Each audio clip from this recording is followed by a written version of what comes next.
మెదక్ జిల్లా మహిళా సాధికారతకు రాష్ట్ర ప్రభుత్వం అత్యంత ప్రాధాన్యత ఇస్తోందని కార్మిక గనుల శాఖ మరియు మెదక్ జిల్లా ఇన్ఛార్జ్ మంత్రి వివేక్ వెంకటస్వామి పేర్కొన్నారు. బుధవారం నర్సాపూర్ స్థానిక రైతు వేదికలో మెప్మా ఆధ్వర్యంలో నిర్వహించిన ఇందిరా మహిళా శక్తి సంబరాల కార్యక్రమంలో ఆయన ముఖ్య అతిథిగా పాల్గొన్నారు. ఈ సందర్భంగా మంత్రి మాట్లాడుతూ మహిళల ఆర్థిక భద్రత కోసం ప్రభుత్వం చేపట్టిన చర్యలను వివరించారు. మెదక్ జిల్లా వ్యాప్తంగా మహిళా సంఘాలకు 3,09,46,721 రూపాయల వడ్డీ డబ్బులను పంపిణీ చేశారు. నర్సాపూర్ శాసనసభ్యులు సునీత లక్ష్మారెడ్డి మాట్లాడుతూ మహిళలకు ఇచ్చే వడ్డీ లేని రుణాల పరిమితిని 20 లక్షల వరకు పెంచాలని కోరారు. నియోజకవర్గంలో community halls, auditorium, indoor stadium నిర్మాణాల కోసం 2.70 కోట్ల రూపాయలు సిద్ధంగా ఉన్నాయని, ప్రభుత్వం త్వరగా స్థలం అప్పగిస్తే నిర్మాణాలు పూర్తి చేస్తామని చెప్పారు.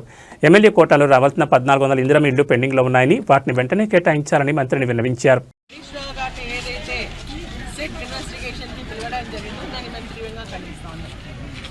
ప్రభుత్వం ఎప్పుడైతే వాళ్ళకి వ్యతిరేకంగా మాట్లాడము, వాళ్ళు చేసినటువంటి తప్పిదాలను ఎత్తి చూపడము, లేకుంటే అక్రమాలు చేస్తున్నప్పుడు, దోపిడీ చేస్తున్నప్పుడు, లేకుంటే కమిషన్ల పేర్ల కార్యక్రమాలు చేపడుతున్నటువంటి వాటిపైన మరి అపోజిషన్గా ఉన్నటువంటి హరీష్ రావు గారు కానీ, కేటీఆర్ గారు కానీ మాట్లాడుతున్నప్పుడు ఖచ్చితంగా ఏదో ఒక నెపంతో వారిపైన ఎంక్వైరీలు వేయడం, కమిషన్లు వేయడం, అదేవిధంగా వాళ్ళని విచారణకు పిలిపించడం ఆనవాయితీగా మారిపోయింది ఈ ప్రభుత్వానికి. నిన్నటికి నిన్న హరీష్ రావు గారు మరి ఏదైతే బొగ్గుకు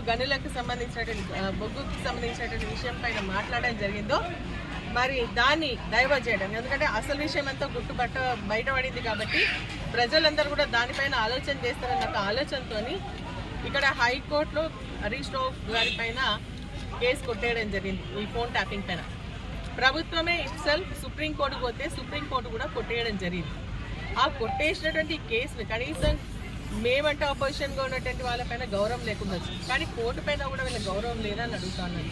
ఆ కొట్టేసినటువంటి కేసుకు సంబంధించి నిన్న మాట్లాడిన దాన్ని దృష్టిలో పెట్టుకొని కనీసం 24 గంటల సమయం కూడా ఇవ్వకుండా రాత్రికి రాత్రి నోటీస్ పంపించి సిట్ ఎంక్వైరీకి రమ్మని చెప్పేసి 11 గంటలకు మరి వాళ్ళు ఆహ్వానించడం జరిగింది.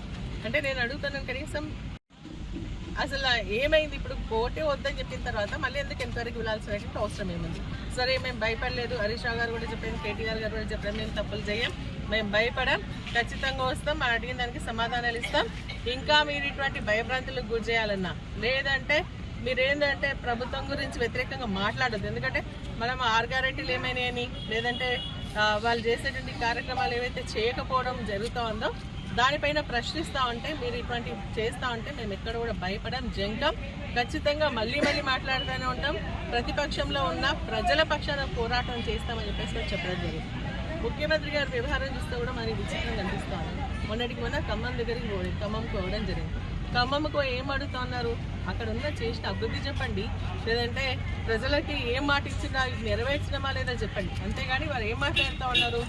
ఈరోజు మళ్ళీ ఎన్టీఆర్ గారికట బీఆర్ఎస్ పార్టీ గద్దలు కులగొడితేనే నిజమైనటువంటి నివాళులు. నిన్న మొన్న ఎక్కడ పోయింది? మీరు ఎప్పుడైనా ఎన్టీఆర్ గారి పేరు తీసిందా ఈ 2 సంవత్సరాల కాలంలో? మరి ఈరోజు మళ్ళీ ఎన్టీఆర్ గారి పేరు తీసుకొని వచ్చి ఏంటి మళ్ళీ సమైకాంధ్రాన్ని ఏమైనా ఎంకరేజ్ చేస్తున్నారా? టీడీపీని మళ్ళీ ప్రమోట్ చేస్తున్నారా ఇక్కడ అని చెప్పేసి అడుగుతారు. ఎందుకంటే తెలంగాణ సంబంధించినటువంటి బీఆర్ఎస్ గద్దలు కూల్చండి అంటే అది దేనికి సంకేతం? అంటే గద్దలు కూల్చేస్తే బీఆర్ఎస్ పార్టీ ఉండదు, మళ్ళీ ఆంధ్రాలో కలపాలనా? సమైక్యాంధ్ర గురించి మళ్ళీ మాట్లాడుతున్నారా? మీరు మాట్లాడేటువంటి మాటలు చూస్తుంటే తను అదే విధంగా అనిపిస్తూ ఉంది. జనాలు కూడా దీన్ని హర్షిస్తలేరు. ఇది మంచి పద్ధతి కాదు అని చెప్పి ప్రజల పట్ల మేము ఇదే విధంగా కొట్లాడుతూనే ఉంటాం. మరి ఎన్ని రకాలైనటువంటి ఎంక్వైరీలు పెట్టించినా, కమిషన్లు వేసినా, సిట్లు పెట్టినా ఖచ్చితంగా మీకు నిజంగా తప్పు చేయలేదని అనిపిస్తే, నిజంగా ధైర్యం ఉంటే, నిగ్గు తేల్చాలని అనుకుంటే, నిన్న హరీష్ రావు గారు మాట్లాడినటువంటి విషయం పైన మీరు సిట్ అయ్యండి, సిబిఐ ఎంక్వైరీ చేయించండి. ఎంక్వైరీ చేసి అది ఏందో కరెక్ట్ ప్రజలకు చెప్పండి తప్ప దాన్ని డైవర్ట్ చేయాలని డైవర్షన్ పాలిటిక్స్కి సంబంధించి ఈరోజు ఈ సిట్ ఏమీ చేయదు బీఆర్ఎస్ పార్టీని. ఇంకా కూడా కార్యకర్తలంతా స్ట్రాంగ్గా ఉంటారు. బీఆర్ఎస్ పార్టీ గద్దల జోలికి వస్తే ఈడ్చి అవతల వారేస్తామని చెప్పేసి కూడా ఈ సందర్భంగా హెచ్చరిస్తూ ఉన్నారు.